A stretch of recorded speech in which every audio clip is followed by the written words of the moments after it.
Assalamualaikum warahmatullahi wabarakatuh. Di sini saya dan teman saya akan mempresentasikan tentang Sistem Praktik Nasional Akuntansi Keuangan. Standar Akuntansi Keuangan atau SAK adalah kerangka dalam prosedur pembuatan laporan keuangan agar terjadi keseragaman dalam penyajian laporan keuangan dan juga dapat mempermudah seorang auditor dalam membaca laporan keuangan. Standar akuntansi keuangan dalam ruang lingkup nasional tentu saja memiliki perbedaan dalam penerapannya. Berikut kita bahas penerapan standar akuntansi keuangan di berbagai negara, antara lain Australia, Prancis, Jerman, Jepang, Belanda, dan Inggris. Standar dan praktek akuntansi. Standar akuntansi merupakan hasil dari susunan standar. Susunan standar akuntansi merupakan gabungan dari kelompok dari sektor umum dan sektor swasta.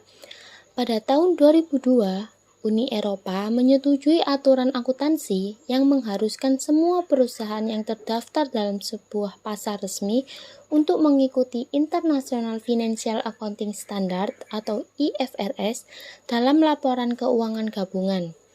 Laporan keuangan IFRS terdiri atas neraca gabungan, laporan laba rugi, laporan kas, laporan perubahan ekuitas, dan catatan penjelasan. IFRS merupakan standar akuntansi internasional yang diterbitkan oleh International Accounting Standard Board atau IASB dan disusun oleh 4 organisasi utama, yaitu International Accounting Standard Board, IASB, Komisi Masyarakat Eropa, EC, Organisasi Internasional Pasar Modal, IOSOC, dan Federasi Akuntansi Internasional IFAJ. Sistem keuangan akuntansi di berbagai negara. Australian Accounting Standard Board atau biasa disebut AASB adalah lembaga pemerintah Australia yang mengembangkan dan memelihara standar pelaporan keuangan yang berlaku untuk entitas di sektor swasta dan publik dari ekonomi Australia. Australian Accounting Standard Board mempunyai tanggung jawab untuk membuat standar baik sektor publik maupun sektor pribadi dan bebas untuk mencari tim dan staf. Pelaporan keuangan pemerintah Australia menganut basis akrual. Setiap tahun standarnya dapat berubah disesuaikan dengan kebutuhan atas pengelolaan AASB. Komponen-komponen laporan keuangan meliputi Statement of Comprehensive Income, neraca, laporan arus kas, kebijakan akuntansi dan catatan atas laporan keuangan, serta laporan perubahan ekuitas secara terpisah. Perancis. Akuntansi Perancis sangat terhubung dengan ketentuan yang memungkinkan untuk mengabaikan fakta bahwa legislasi komersial dan undang-undang perpajakan yang mengatur banyak akuntansi dan laporan keuangan Perancis yang sebenarnya. Dasar utama untuk regulasi akuntansi di Perancis adalah Undang-Undang Akuntansi 1983 dan Dekret Akuntansi 1983 yang menjadikan Plan Comptable General suatu kewajiban bagi semua perusahaan. Dalam laporan keuangan perusahaan, Perancis harus melaporkan hal-hal berikut. 1. Neraca. 2. Laporan laba rugi. 3. Catatan atas laporan keuangan. 4. Laporan direktur. 5. Laporan auditor. Ciri khusus akuntansi di Perancis adalah terdapatnya dikotomi atau pemisahan antara laporan keuangan perusahaan secara tersendiri dengan laporan keuangan kelompok usaha yang dikonsolidasi.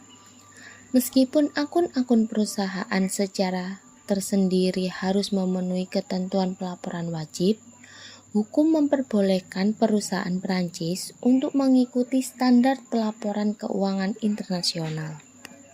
Jerman. Sebelum tahun 1998, Jerman tidak memiliki fungsi penyusunan standar akuntansi keuangan karena hanya dipahami oleh negara-negara yang berbahasa Inggris. German Accounting Standard Committee atau GASC didirikan tidak lama sesudahnya. dan selanjutnya diresmikan oleh Menteri Kehakiman sebagai otoritas penyusunan standar Jerman.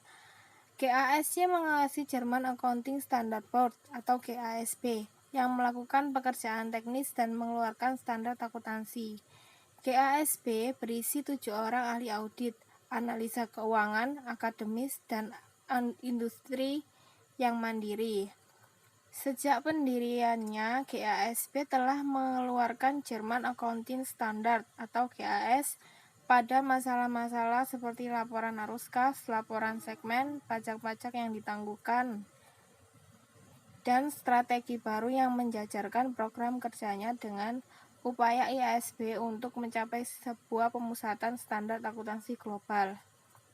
Undang-undang Jerman menetapkan persyaratan akuntansi, audit, dan laporan keuangan yang berbeda, bergantung pada ukuran perusahaan, alih-alih pada bentuk organisasi bisnisnya. Format laporan keuangan yang mencakup hal-hal berikut: neraca, laporan laba rugi, catatan, laporan manajemen, dan laporan auditor. Jepang.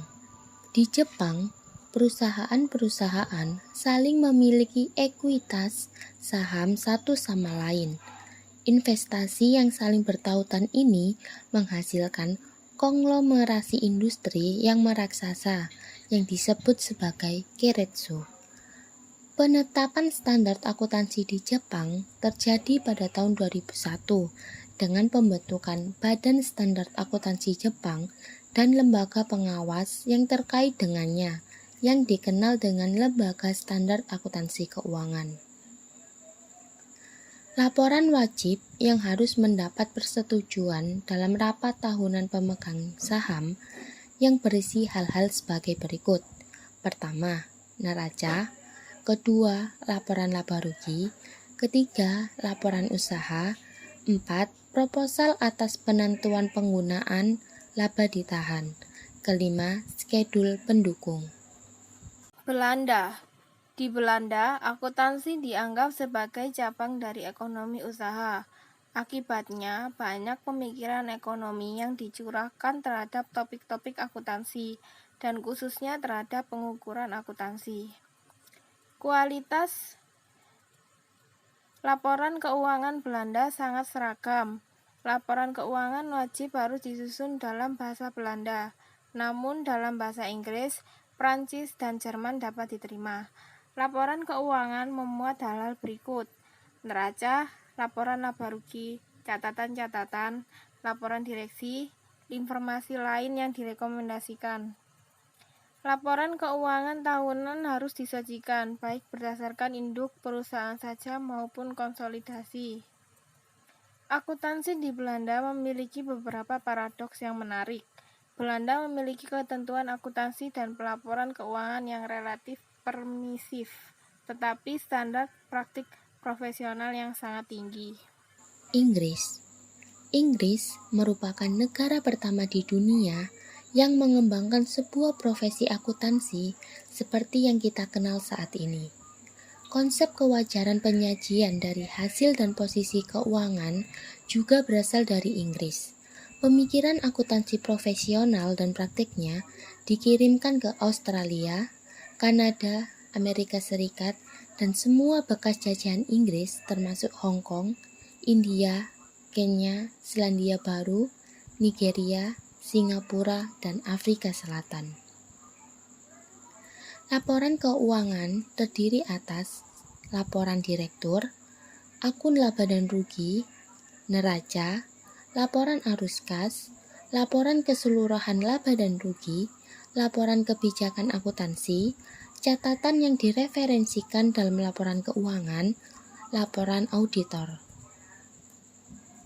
Keistimewaan lain laporan keuangan Inggris adalah bahwa perusahaan-perusahaan kecil dan menengah dibebaskan dari banyaknya kewajiban laporan keuangan. Inggris memperbolehkan adanya metode akuisisi dan penggabungan akuntansi untuk kombinasi bisnis. Namun, syarat-syarat penggunaan metode penggabungan sangat terbatas hingga hampir tidak pernah digunakan. Faktor-faktor yang mempengaruhi perbedaan praktik-praktik akuntansi. Terdapat 8 faktor yang mempengaruhi akuntansi internasional. 1. Sistem pendanaan. Lembaga keuangan memiliki akses langsung terhadap informasi apa saja yang diinginkan. Pengungkapan publik yang luas dianggap tidak perlu, contohnya Jepang dan Swiss. 2. Sistem hukum. Sistem hukum menentukan bagaimana individu dan lembaga berinteraksi. Dunia Barat memiliki 2 orientasi dasar, kodifikasi hukum dan hukum umum. Dalam negara-negara yang menganut sistem kodifikasi hukum, Latin Romawi, hukum merupakan suatu kelompok lengkap yang mencakupi ketentuan dan prosedur. Sedangkan hukum umum diambil dari kasus hukum Inggris. Pada kebanyakan negara hukum umum, aturan akuntansi ditetapkan oleh organisasi profesional sektor swasta. Hal ini memungkinkan aturan akuntansi menjadi adaptif dan inovatif. Kodifikasi hukum cenderung terpaku pada muatan atau isi ekonominya. Sebagai contoh, sewa guna usaha di bawah aturan hukum umum biasanya tidak dikapitalisasikan. Sedangkan sewa guna usaha di bawah hukum umum pada dasarnya dapat dikapitalisasikan jika ia menjadi bagian dari pembeli properti. 3. Perpajakan. Peraturan pajak secara efektif menentukan standar akuntansi karena perusahaan harus mencatat pendapatan dan beban dalam akun mereka untuk mengklaim dalam keperluan pajak.